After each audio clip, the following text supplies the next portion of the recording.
बिस्मिल्लाहिर्रहमानिर्रहीम। अस्सलाम वालेकुम स्टूडेंट्स, क्या हाल है जी? कैसे हैं आप सब? उम्मीद करता हूँ आप सब खैरियत से होंगे। स्टूडेंट्स, मैं हूँ मोहम्मद इब्राहीम, आपके चैनल डायमेंशनल फिज़िक्स से। और प्यारे स्टूडेंट्स, आज हम डिस्कस करने वाले हैं क्लास 11 फिज़िक्स 2025 पैक्टा की बेटा जो आपकी न्यू बुक आई है जी, चैप्टर नंबर 7। स्टूडेंट्स, हम डिस्कस कर रहे थे वेव्स एंड वाइब्रेशंस। और प्यारे स्टूडेंट्स, आज का हमारा टॉपिक है interference of sound waves and its types. बेटा, लास्ट जो हमारा इससे प्रीवियस वीडियो लेक्चर था प्रिंसिपल ऑफ सुपरपोजिशन, वहाँ पर हमने एक लाइन पढ़ी थी कि superposition of two waves having the same frequency and travelling in the same direction result the phenomena called interference. सबसे पहले तो डेफिनेशन मार्क कर लें। ये टॉपिक एमसीक्यूज़ और short question point of view से एग्ज़ाम के लिए बहुत इंपॉर्टेंट है। बट बेटा, पाथ और डिफरेंस कैलकुलेशन आती है हमारे पास कंस्ट्रक्टिव इंटरफेरेंस की और डिस्ट्रक्टिव इंटरफेरेंस की एज अ लॉन्ग क्वेश्चन। तो ये तीनों डिपार्टमेंट वाइज ये आपके पेपर में आ सकता है। तवज्जो से लेक्चर को सुनना है, समझना है। अब बात कर लेते हैं कि जी interference of two identical waves of same frequency having same direction, इसका क्या मतलब है? बेटा, ये वेव वन है जहाँ पर इस वक्त मेरा कर्सर है। ठीक है, मान ले इस वक्त ये एक ट्रांसफ़र वेव है जिसका आपको ये अबव मीन पोजीशन क्रस्ट नज़र आ रहा है, बिलो मीन पोजीशन ट्रफ नज़र आ रहा है। इसी तरह एक आइडेंटिकल वेव है सेम फ्रीक्वेंसी मीन कि जो number of waves passing through a पर सेकंड है वो बराबर है कि कितने सेकंड में कितनी वेव्स गुजर रही हैं, वो बराबर है। मान ले एक सेकंड में यहाँ से भी एक वेव गुजर रही है, यहाँ भी एक सेकंड में एक वेव गुजर रही है, तो एक क्रॉस और एक ट्रफ गुजरा, यहाँ से भी एक क्रॉस और एक ट्रफ गुजरा। अब सुपर पोजिशन है, क्रस्ट पे जब फॉल करेगा, ट्रफ पे फॉल करेगा, तो रिजल्टेंट वेव का हमने पढ़ा था जो एम्पलीट्यूड है, ठीक है, जिसे हम कहते थे maximum displacement of vibrating body, ठीक है, जिसे हमने वेव फंक्शन वेव डिस्प्लेसमेंट का नाम दिया था पिछले लेक्चर में वाई। तो वो बराबर होता था y is equal to y1, इसका एम्पलीट्यूड प्लस इसका एम्पलीट्यूड, या इसका डिस्प्लेसमेंट प्लस इसका डिस्प्लेसमेंट। तो जब क्रस्ट फॉल हुआ तो हमें एक जो है हायर एम्पलीट्यूड का क्या मिला, क्रस्ट। और जब ट्रफ पे फॉल हुआ तो हमें एक हायर एम्पलीट्यूड का क्या मिला, ट्रफ। तो इसको बेटा हम कहते हैं कंस्ट्रक्टिव इंटरफेरेंस, ठीक है, जिसमें हमें मैक्सिमम एम्पलीट्यूड मिला। ठीक हो गया। इसी तरह बेटा हमारे पास जो है एक और टाइप है इंटरफेरेंस की, डिस्ट्रक्टिव इंटरफेरेंस। इसमें क्या होता है कि अगर आपके पास दो आइडेंटिकल वेव हैं सेम फ्रीक्वेंसी की और सेम डायरेक्शन में ट्रैवल कर रही हैं, लेकिन अब एक का क्या है क्रस्ट तो दूसरी का क्या है ट्रफ। जब पहले वाली का ट्रफ तो दूसरे वाली का क्रस्ट। अब इसका जो आपके पास वेव डिस्प्लेसमेंट है वो y1 है और इसका है आपके पास -y2, और y1 y2 की कंडीशन है यहाँ पर। जिन्होंने पिछला लेक्चर तवज्जो से सुना उन्हें बात समझ आ रही होगी, और जिन्होंने नहीं सुना तो मैंने रिकमेंड करूँगा कि उस वीडियो लेक्चर को एक दफ़ा लाजमी सुने, ठीक है, क्योंकि ये लिंक करते हैं आपस में। तो y1 -y2 का आंसर आया ज़ीरो डिस्प्लेसमेंट। इसी तरह जब ट्रफ क्रस्ट पे फॉल किया, कैंसिल हो गए, तो भी आपके पास डिस्प्लेसमेंट क्या हो गया, ज़ीरो।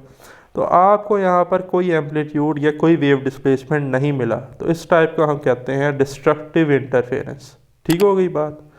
अब हम तो पढ़ रहे हैं साउंड वेव्स।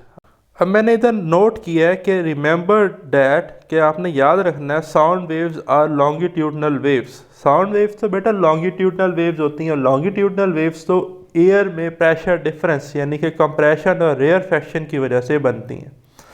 अब आपने पता करना क्या है, देखें ये ऊपर एक ट्रांसफ़र वेव बनी हुई है, ठीक है, और आपको पता है ये अबव मीन पोजीशन पोर्शन जहाँ पर इस वक्त मेरा कर्सर है ये क्रस्ट है, और ये बिलो वाला क्या है, ट्रफ।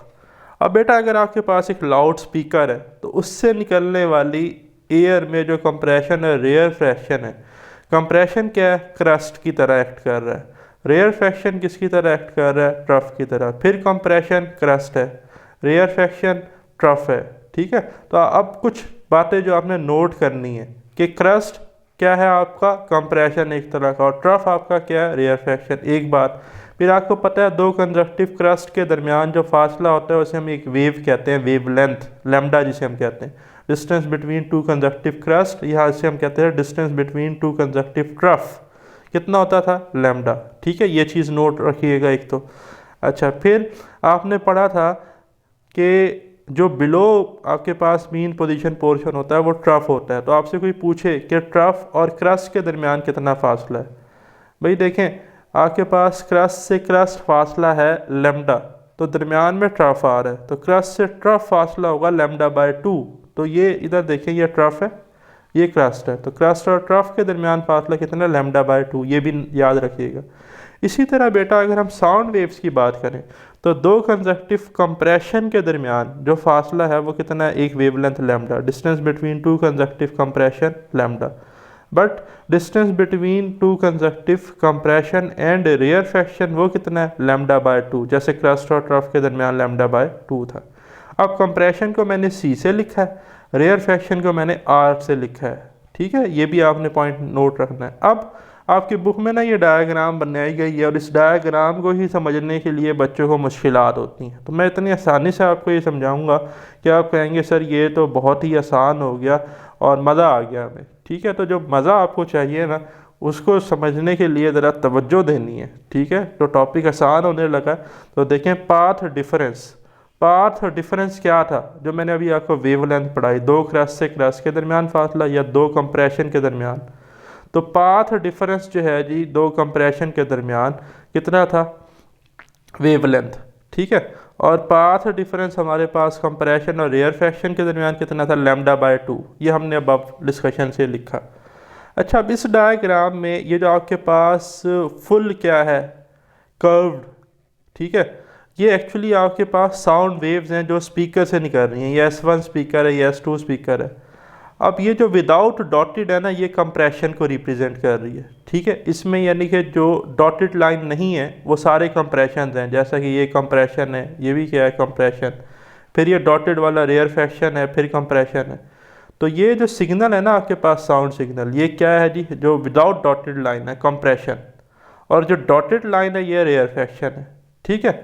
अब हमने पढ़ा है कंस्ट्रक्टिव इंटरफेरेंस कब होगा, जब क्रस्ट क्रस्ट पे फॉल करे, यानी कि कंप्रेशन कंप्रेशन पे फॉल करे या रेयरफेक्शन रेयरफेक्शन पे फॉल करे, ठीक है। दो वेव तब कंस्ट्रक्टिव इंटरफेरेंस बनाएंगे जिनमें हमें मैक्सिमम एम्पलीट्यूड मिलेगा। और डिस्ट्रक्टिव इंटरफेरेंस कब होगा, जब कंप्रेशन रेयरफेक्शन पे फॉल करे, ठीक है, या रेयरफेक्शन कंप्रेशन से क्या करे, मीटअप करे, मिले, तो तब एम्पलीट्यूड मिनिमम होगा। तो अब ये सारे पॉइंट्स आपने याद रखने हैं और इस डायग्राम को समझना है। सबसे पहले तो डेफिनेशन देख ले, superposition of two waves having the same frequency and travelling in the same direction resulting phenomena called interference. Paper में एमसीक्यू शॉर्ट क्वेश्चन में आ सकती है। अब बेटा हमारे पास एक एक्सपेरिमेंटल सेटअप है to observe interference of sound waves. अब इसमें है क्या, ये है जी आपके पास ऑडियो जनरेटर, जहाँ से बेटा साउंड वेव्स प्रोड्यूस हो रही हैं, ठीक है। नीचे लगा हुआ है पीए कहते हैं पावर्ड एम्पलीफायर। पावर्ड एम्पलीफायर जो है ना, ये दो स्पीकर्स के साथ कनेक्ट है, S1 और S2, जो इस साउंड वेव को एम्पलीफाई कर रहा है, ठीक है। अच्छा जी, अब ये स्पीकर 1 से जो है, ये अब जो आपके पास विदाउट डॉटेड लाइन है ये कंप्रेशन है, सही, और ये जो डॉटेड लाइन है ये क्या है, रेयरफेक्शन है। इसी तरह यहाँ से दोनों डॉटेड आ रही हैं तो ये दोनों क्या है, रेयरफेक्शन। समझ रहे हैं बात। अब नीचे हमने सेट किया हुआ माइक्रोफोन, ठीक है जी। माइक्रोफोन हमने इसलिए सेट किया हुआ है ताकि हम चेक कर सकें कि कहाँ पर कंस्ट्रक्टिव इंटरफेरेंस हो रहा है, कहाँ पर डिस्ट्रक्टिव इंटरफेरेंस हो रहा है। जब ये दोनों आपके पास साउंड जो है सेम आपके पास क्या है फ्रीक्वेंसी के, और जो कि सेम डायरेक्शन में ट्रैवल कर रहे हैं जब ये मीटअप करते हैं, ठीक। तो हम इस माइक्रोफोन को उठा के इधर रख रहे हैं, फिर उठा के इधर रख रहे हैं, ये पॉइंट्स बने हुए हैं। P1 पॉइंट है, P2 है, P3 है, P4 है, P5 है, ये मैंने यहाँ पर भी लिखे हैं जैसे नज़र आ रहा है, P1 P2, ये P3, ये P4, ये P5। तो हम डिफरेंट पॉइंट्स पे रख रहे हैं, तो हमें कंडीशंस मिलेंगी, कहीं पे कंस्ट्रक्टिव इंटरफेरेंस होगा, कहीं पर डिस्ट्रक्टिव इंटरफेरेंस होगा। और आगे उस साउंड सिग्नल को CRO हमने लगाया हुआ है डिस्प्ले वेव फॉर्म में देखने के लिए, ठीक है। ये अब देखें ना, साउंड सिग्नल तो कंप्रेशन रेयरफेक्शन की फॉर्म है, तो CRO हमें वो वापस क्रस्ट ट्रफ फॉर्म जो है वो सिग्नल प्लॉट करके दे देगा। CRO एक ग्राफ प्लॉटिंग डिवाइस है, ठीक है। और इस CRO को हम डिटेल में पढ़ेंगे भी सही। कैथोड रे ऑसिलोस्कोप इसे हम कहते हैं, वेव फॉर्म वेव सिग्नल को डिस्प्ले करता है, high speed graph plotting device है। अच्छा जी, अब इसी डायग्राम को यहाँ पर बनाया गया है इस फॉर्म में, मतलब ये कंप्रेशन था रेड वाला, और ये जो ग्रीन वाला डॉटेड था ये रेयरफेक्शन।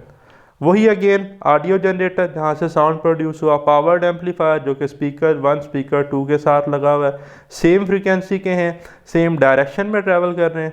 अब स्पीकर 1 से पहले क्या आ रहा है, कंप्रेशन, फिर रेयर फ्रैक्शन, फिर कंप्रेशन, फिर रेयर फ्रैक्शन। इसी तरह यहाँ से भी compression, rarefaction, compression, rarefaction. अब मैंने आपको कहा था कंप्रेशन और कंप्रेशन के दरमियान फासला होता है वेवलेंथ लैम्डा। ठीक है, तो ये देखें विदाउट डॉटेड लाइंस, जो दो लाइन है उनके दरमियान फासला कितना, लैम्डा। और विदाउट डॉटेड और डॉटेड लाइन के दरमियान जो फासला है, पाथ डिफरेंस, वो कितना है, λ/2। वो है कंप्रेशन और रेयर फ्रैक्शन के दरमियान। इसी तरह यहाँ कंप्रेशन रेयर फ्रैक्शन के दरमियान λ/2 और कंप्रेशन और कंप्रेशन के दरमियान लैम्डा। ये चीज़ नोट करनी है आपने। ठीक, तो अब आप देखें, an experimental setup to observe interference effect of sound wave is shown in figure 7.5a। ये जी 7.5a। Two loudspeaker S1 and S2 act a source of harmonic sound waves of a fixed frequency। क्या कहता है कि जी दो loud speaker हैं, जो powered amplifier लगाया हुआ एम्पलीट्यूड क्या कर रहा है, बढ़ा रहा है, S1 और S2, जो कि दो सोर्स का काम एक्ट कर रहे हैं। हार्मोनिक साउंड वेव्स हैं, मीन के सेम फ्रीक्वेंसी की क्या है, साउंड वेव्स। ठीक है, of a fix frequency produce by audio generator. में कहा ना, ऑडियो जनरेटर से फिक्स फ्रीक्वेंसी का साउंड निकल रहा है। Since the two speakers are driven from the same generator, दोनों स्पीकर्स को एक ही ऑडियो जनरेटर से लगाया गया, तो दोनों की फ्रीक्वेंसी सेम है, तो इन्हें हम कहते हैं दे आर इन फेज। ठीक है, since the two speakers are driven from the same generator, therefore they vibrate in phase। ठीक है, such source of wave are called coherent sources। coherent sources क्या होते हैं, जो फेज में रहें। ठीक है, दोनों की सेम फ्रीक्वेंसी हो। ठीक, दोनों स्पीकर सेम ऑडियो जनरेटर से लगे हुए हैं, तो इस तरह के हम सोर्सेज को कहते हैं कोहेरेंट सोर्सेज। ठीक है, जिनमें फ्रीक्वेंसी क्या हो, सेम हो, फेज क्या हो, फेज जो है जब वो वाइब्रेट कर रहा है तो फेज में वाइब्रेशन होंगी। ठीक, तो ये बात पेपर में अलग से MCQ और शॉर्ट क्वेश्चन आ सकती है। A microphone attach to a sensitive CRO cathode ray oscilloscope as a detector of sound wave. मैंने कहा ना कि साउंड वेव को डिटेक्ट करने के लिए, डिस्प्ले करने के लिए हम क्या लगाते हैं, CRO। और ये आगे CRO की डेफिनेशन भी आ रही है पेपर में, शॉर्ट क्वेश्चन MCQ आ सकता है, मार्क कर लें। The CRO is a device to display the input signal in the wave form on its screen. ठीक है, CRO क्या करता है, जो साउंड सिग्नल आ रहा है वो इनपुट सिग्नल है, इसको ये as a output wave form पे डिस्प्ले करता है। The microphone is placed at various point, मैंने कहा डिफरेंट पॉइंट्स है, P1, P2, P3, P4, P5, turn by turn in front of a loudspeaker as shown in figure 7.5p। देख रहे हैं, यहाँ पर रखा है माइक्रोफोन को P1, यहाँ पर रखा P2, यहाँ पर रखा P3, इधर P4, P5, ताकि कंस्ट्रक्टिव और डिस्ट्रक्टिव इंटरफेरेंस मिले। अब पहले कंडीशन है कंस्ट्रक्टिव इंटरफेरेंस की, और कंस्ट्रक्टिव इंटरफेरेंस को पढ़ने से पहले ज़रा देख लें। मैंने कहा था कंस्ट्रक्टिव इंटरफेरेंस में आपको मैक्सिमम डिस्प्लेसमेंट, जिसे हम एम्पलीट्यूड कहते हैं, वो मिलेगा। तो ये देखें, आपको इस फिगर को देखें, figure 7.5c। Constructive interference, large displacement is displaced on the CRO screen. मैंने कहा ना, लार्ज डिस्प्लेसमेंट, हायर एम्पलीट्यूड मिलेगा हमें कंस्ट्रक्टिव इंटरफेरेंस में। तो देखें, क्रस्ट मिला, फिर ट्रफ मिला, फिर क्रस्ट मिला, फिर ट्रफ। ये क्रस्ट क्यों मिला, जब दो कंप्रेशन से मिले, जब दो रेयर फ्रैक्शन से मिले। ठीक है, तो कंस्ट्रक्टिव इंटरफेरेंस की कंडीशन है। अब ये किन पॉइंट्स पे मिले वो देखना है। At points P1, P3, P5 we find that a compression meets a compression and a rarefaction meets a rarefaction। भाई क्या इसकी बात सच है? तो ज़रा इस डायग्राम से देख लेते हैं।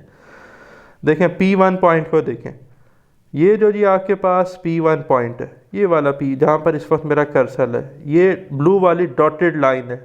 ठीक है जी, और रेड वाली भी कौन सी है, डॉटेड लाइन। तो डॉटेड लाइन को कट कर रही है। इसका मतलब कि हमने पढ़ा था कंस्ट्रक्टिव इंटरफेरेंस में डॉटेड लाइन थी रेयर फ्रैक्शन, और रेयर फ्रैक्शन जब रेयर फ्रैक्शन से मिलता है तो कंस्ट्रक्टिव इंटरफेरेंस होता है। तो यस, P1 पे क्या हो रहा है जी, P1 पर हमारे पास कंस्ट्रक्टिव इंटरफेरेंस हो रहा है। इसी तरह P3 या P5 दोनों को देख लें। मैं P5 को देख रहा हूँ, ये रहा जी P5 में देखें तो ये ब्लू वाली आपके पास क्या आ गई बेटा, डॉटेड लाइन, और ये रेड वाली भी क्या आ गई बेटा, dotted line. Dotted line cut कर रही हैं, मतलब कि रेयर फ्रैक्शन से मीट कर रहा है, अगेन कंस्ट्रक्टिव इंटरफेरेंस। ठीक है, अब ये तो हमें आसानी से पता चल गया कि डॉटेड मिल रही हैं या विदाउट डॉटेड मिल रही है तो कंस्ट्रक्टिव है, और जब डॉटेड और विदाउट डॉटेड मिल रही है तो डिस्ट्रक्टिव है। लेकिन सवाल ये पैदा होता है पाथ डिफरेंस कैसे कैलकुलेट करना है।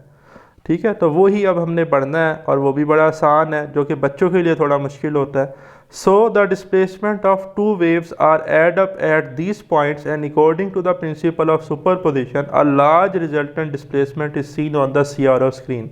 कहता है कि भाई जब कंप्रेशन से मिली या रेयर फैक्शन से मिली तो डिस्प्लेसमेंट क्या होगा बेटा, एड अप हो गए, और हमें लार्ज डिस्प्लेसमेंट पड़ा। ये हमने प्रिंसिपल ऑफ सुपरपोजिशन में पढ़ा था कि y is equal to y1 plus y2।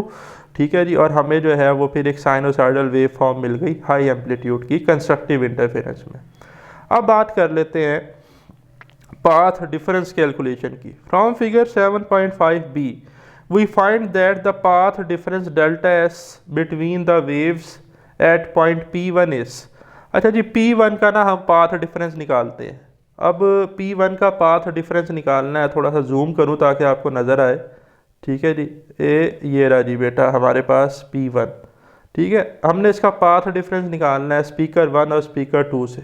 ठीक है, तो पाथ डिफरेंस कैसे आएगा, अगर मैं S2 P1 में से S1 P1 वाले डिस्टेंस को माइनस कर दूं, तो पहले तो मुझे निकालना पड़ेगा कि S2 P1 कितना है। तो यहाँ से शुरू करते हैं। ये क्या था जी मेरे पास, विदाउट डॉटेड लाइन, कंप्रेशन से कंप्रेशन तक फासला था लैम्डा। अगले कंप्रेशन तक फासला हो जाएगा 2 लैम्डा, क्योंकि दो कंप्रेशन के दरमियान लैम्डा, तो इन दो कंप्रेशन के दरमियान लैम्डा। इसी तरह इन दो कंप्रेशन के दरमियान फासला कितना, लैम्डा। समझ रहे हैं बात। तो हमने तो जाना है P1 तक, तो एक कंप्रेशन से दूसरे कंप्रेशन तक लैम्डा, फिर आगे कंप्रेशन 2 लैम्डा, फिर आगे कंप्रेशन 3 लैम्डा, और बेटा फिर आगे कंप्रेशन 4 लैम्डा, और इसके बाद आ रही है डॉटेड लाइन, और कंप्रेशन और रेयर फ्रैक्शन के दरमियान था लैम्डा बाय 2। तो 4 लैम्डा प्लस लैम्डा बाय 2, कितना मैंने कहा, 4 लैम्डा प्लस लैम्डा बाय 2। ठीक है, तो उसको हम कैसे लिखेंगे, 4 लैम्डा प्लस लैम्डा बाय 2 को। भाई देखें सिंपल है, 4 वैल्यू फुल है और हाफ है, 4 इंटू 1/2 लैम्डा, 4 इंटू 1/2 लैम्डा। ठीक है, 4 वो पूरे बने और वो आधा कंप्रेशन और रेयर फ्रैक्शन के दरमियान। तो S2 P1, तो मैंने कहा पाथ डिफरेंस कैसे आएगा, डेल्टा एस से कहते हैं बेटा पाथ डिफरेंस को, S2 P1 minus S1 P1। ठीक है, स्पीकर 2 से पॉइंट P1 तक का पाथ डिफरेंस माइनस स्पीकर 1 से P1 पॉइंट तक का पाथ डिफरेंस। तो S2 P1 मैंने अभी आपको कैलकुलेट करके दिखाया, 4 इंटू 1/2 लैम्डा आ गया, माइनस फार्मूले का आ गया। अब हमने S1 P1 देखना है, और S1 P1 यहाँ हमें पता चल रहा है कि कंप्रेशन के दरमियान लैम्डा है। ठीक है, तो 3 पूरे लैम्डा आ रहे हैं और एक हाफ वैल्यू आ रही है। तो चेक करते हैं क्या वाकई ऐसा है। ले जी, अगेन जूम करते हैं। ठीक है जी, और चलते हैं दोबारा उसकी कैलकुलेशन की तरफ, बट अब हमने करना है S1 से। तो ये देखें जी, कंप्रेशन से कंप्रेशन कितना बना बेटा, 1 लैम्डा, फिर ये आगे कर्सर देखें दूसरा कंप्रेशन 2 लैम्डा, फिर ये आगे कर्सर देखें तीसरा कंप्रेशन 3 लैम्डा, और लैम्डा के बाद ये डॉटेड लाइन आ गई। अब विदाउट डॉटेड और डॉटेड के दरमियान लैम्डा बाय 2, तो ये बन गया बेटा हमारे पास 3 इंटू 1/2 लैम्डा, यही बन गया ना। तो ये देखिए यही लिखा हुआ है बेटा यहाँ पर हमारे पास। ठीक है जी, 3 इंटू 1/2 लैम्डा, सही। तो पहले आया 4 into 1/2 lambda minus 3 into 1/2 lambda. जी, तो बेटा आप पाथ डिफरेंस को कैलकुलेट करने का जो सही तरीका है ना, ये मैथमेटिक्स में आपने पढ़ा है। इधर ज़रा देखें, ये 4 इंटू 1/2 को मैंने सेपरेट लिखा है। ठीक है, 2 हम बचपन में करते थे, ये ट्रिपल फ्रैक्शन को डबल फ्रैक्शन में जब हम कन्वर्ट करते थे कि 2 multiply by 4 8, 8 plus 1 9, 9 by denominator 2 ही रहता था, 9/2। इसी तरह 3 इंटू 1/2 को बेटा हम करते थे, ये आपने मैथ्स में पढ़ा है, 2 मल्टीप्लाई बाय 3 6, 6 प्लस 1 7, 7/2। तो ये बेटा हमारे पास 4 इंटू 1/2 बन गया 9/2 लैम्डा, और 3 इंटू 1/2 लैम्डा हमारे पास बन गया 7/2 लैम्डा। तो एलसीएम लेंगे, नीचे 2 आ जाएगा और ऊपर आ जाएगा 9 लैम्डा माइनस 7 लैम्डा, वो आएगा 2 लैम्डा, 2 से 2 कट जाएगा तो ये लैम्डा आ जाएगा। तो इस तरह से बेटा ये कितना आ रहा है, लैम्डा आ रहा है।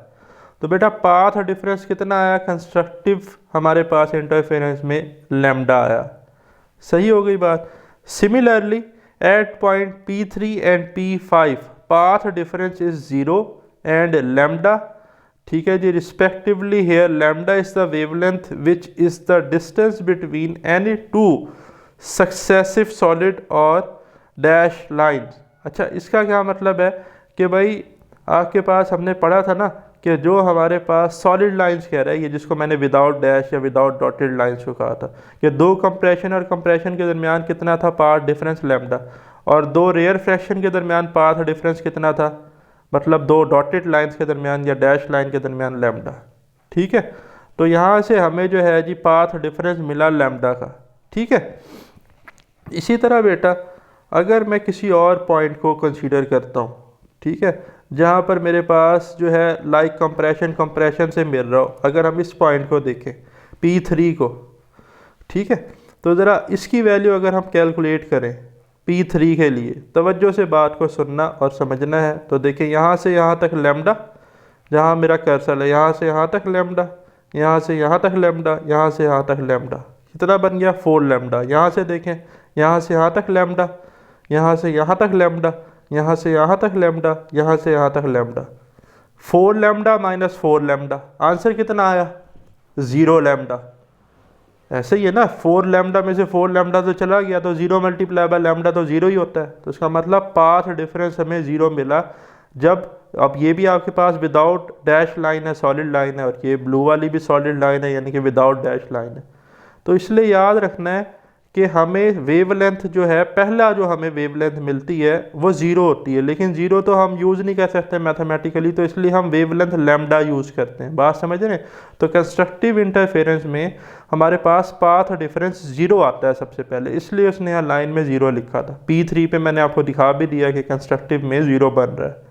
ठीक, तो देखें whenever the path difference is the integral multiple of wavelength, the two waves are add up, the effect is called constructive interference। ठीक है जी, कहता है कि जब भी आपके पास जो पाथ डिफरेंस है वो इंटेग्रल मल्टीपल है वेवलेंथ का, मतलब 1 लैम्डा 2 लैम्डा 3 लैम्डा 0 लैम्डा, ठीक है, the waves are add up, waves add होगी, and this effect is called constructive interference, और इसमें एम्पलीट्यूड ज़्यादा होगा। Therefore the condition of constructive interference can be written as, तो हम पाथ डिफरेंस को फिर लिख सकते हैं एन लैम्डा। एन क्या है? ऑर्डर, और एन कहाँ से शुरू हो रहा है? 0 plus minus 1 plus minus 2 plus minus 3। अब देखें 0 क्यों है भाई, अभी मैंने आपको P3 पे दिखाया नहीं कि आपके पास कंस्ट्रक्टिव इंटरफेरेंस में पाथ डिफरेंस 0 आ रहा है। तो अगर मैं 0 पुट करूँ तो 0 लैम्डा का मतलब 0 ही है, तो पाथ डिफरेंस 0 है। 1 पुट करूँ तो 1 लैम्डा, 2 करूँ तो 2 लैम्डा, एंड सो ऑन। फिर इसी तरह है बेटा डिस्ट्रक्टिव इंटरफेरेंस। डिस्ट्रक्टिव इंटरफेरेंस हमारे पास होता है जब क्या हो जी, कंप्रेशन रेयर फ्रैक्शन से मिले या रेयर फ्रैक्शन कंप्रेशन से मिले। ठीक है, at points P2 and P4 a compression meets rarefaction and so that they cancel each other effect according to the principle of superposition. The resultant displacement become 0 as shown in figure 7.5D। हाँ जी, CRO पे display हो रहा है। देखें यहाँ पर कोई हमें सिग्नल नहीं मिला, इसका मतलब रिजल्टेंट डिस्प्लेसमेंट 0 है। ठीक है, 0 displacement is displace on the CRO screen. अभी किन पॉइंट्स पे हुआ है ये हमने डेफिनेशन में ही पढ़ लिया कि पॉइंट P2 और P4 पे। तो हम चलते हैं P2 और P4 की तरफ। तो ज़रा देखें P2 के लिए सबसे पहले, P2 पे अब ये जो ब्लू वाली है ये सॉलिड लाइन है, यानी कि विदाउट डैश लाइन है, और ये जो रेड वाली है ये डॉटेड लाइन है। ठीक है, तो अब ये आपके पास ब्लू वाली क्या थी? कंप्रेशन, और ये रेड वाली क्या है? Rarefaction. तो क्या हुआ यहाँ पर? Destructive interference, amplitude 0, displacement 0। अच्छा, अब हमने इसका पाथ डिफरेंस कैलकुलेट करना है। ठीक है, P2 वाली का ये यहाँ पर हुआ भी है, अगर मैं आपको दिखाऊँ, ये देखें पाथ डिफरेंस कैसे कैलकुलेट हुआ है। The path difference delta S of the wave, ठीक है जी, ये रहा the path difference delta S between the wave eight points P2 and P4 is. अब P2 के लिए कैलकुलेट किया, तो P2 के लिए क्या होगा? S2 P2 minus S1 P2। ठीक है, तो डेल्टा एस यही मैं कैलकुलेट करना चाह रहा हूँ। तो ज़रा देखें इधर, ये रहा जी P2 पॉइंट, यहाँ से बेटा शुरू करते हैं S2 P2, तो यहाँ से शुरू करें। देखें इधर से अब आपने करना है कि यहाँ से यहाँ तक लैम्डा, दो कंप्रेशन के दरमियान, फिर अगला कंप्रेशन आया 2 लैम्डा, फिर अगला कंप्रेशन आया 3 लैम्डा, फिर अगला कंप्रेशन आया कितना हो गया? 4 लैम्डा। ठीक है जी, कितना बन रहा है जी? 4 लैम्डा। दोबारा देख लें, यहाँ से यहाँ तक 1 लैम्डा, यहाँ से यहाँ तक दूसरा लैम्डा, यहाँ से यहाँ तक तीसरा लैम्डा और यहाँ से यहाँ तक ये चौथा लैम्डा। हम इसी लाइन पर आ गए।